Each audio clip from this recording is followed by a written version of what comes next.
Good afternoon.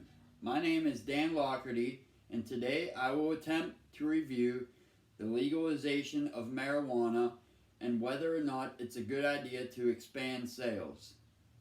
According to Colorado.gov, marijuana sales have generated over $8 million since being legalized in January of 2014. Obviously, any state would love to generate this amount of money, but is it worth the amount put into it? Many people have been affected both positively and negatively by the legalization in the 12 states. People that suffer from glaucoma, Alzheimer's, cancer, and Crohn's disease, plus a list of others, benefit from medical marijuana. After visiting Amsterdam in 2002, I became aware of how marijuana could be a positive influence in a society instead of being the demonized plant that it is in most of America. While in Amsterdam, I experienced how, if regulated in the right way, marijuana could be as common as coffee. Since so much money is generated and so many diseases are treated by marijuana, one would think this movement would have happened decades ago. Sadly, this battle has been ongoing since marijuana was made federally illegal by the 1937 Marijuana Tax Act. This act effectively banned the use and sale of the plant, all due to false accusations made about the effects to certain races. During the hearings, claims were made stating that men of color became violent when under the influence, according to drugpolicy.org. Obviously, we now know these claims were just an excuse to control certain people.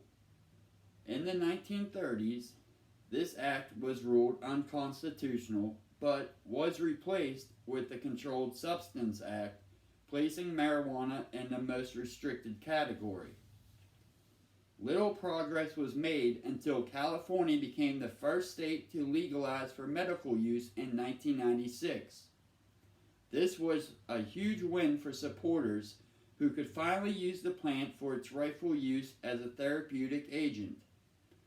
Following California, Washington, Oregon, Alaska, and Maine made the plant available for medical use, leading to 8 more in the 2000s and 16 more after 2010, according to the Washington Post. Colorado and Washington were the first to legalize for recreational use in 2012. 11 more legalized since then, all of them reporting enormous profits, according to CBSNews.com. In 2019, CNBC reported Colorado passed $1 billion in state revenue and experienced its 2 highest grossing months, making roughly $24 million in both April and May. Obviously, sales are through the roof, but where's the money going? According to ABC.com, funds generated by marijuana contribute to education, healthcare, mental services, and youth programs. This is exactly what I'd hoped for when I first experienced this industry. But how much money is being put into it? According to CannabisBusinessPlans.com, to start your own personal grow company, you would need about $750,000. This would produce a profit of roughly $1 million. Since your average Joe doesn't have $1 million sitting around, the majority of operations will probably end up being federally owned. Many privately owned companies have seen a downfall in income since the end of 2019, including MadMen Enterprises, who announced the loss of $231 million on operating biases, according to Fool.com.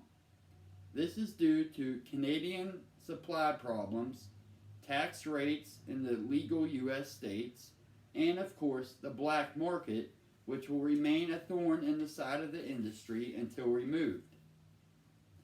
Although huge strides have been taken to legalize in certain areas, problems will continue to exist until marijuana is made federally legal. Marijuana supporters have pushed for the legalization very effectively since the early 2000s and will hopefully continue their efforts. While I'm sure you realize by now that I'm all for this movement, I'm sure there's still many of you out there that reject it. This is why I propose to you to put your personal opinions aside and educate yourselves on the benefits, both physically and psychologically, of this miracle plant. Thank you.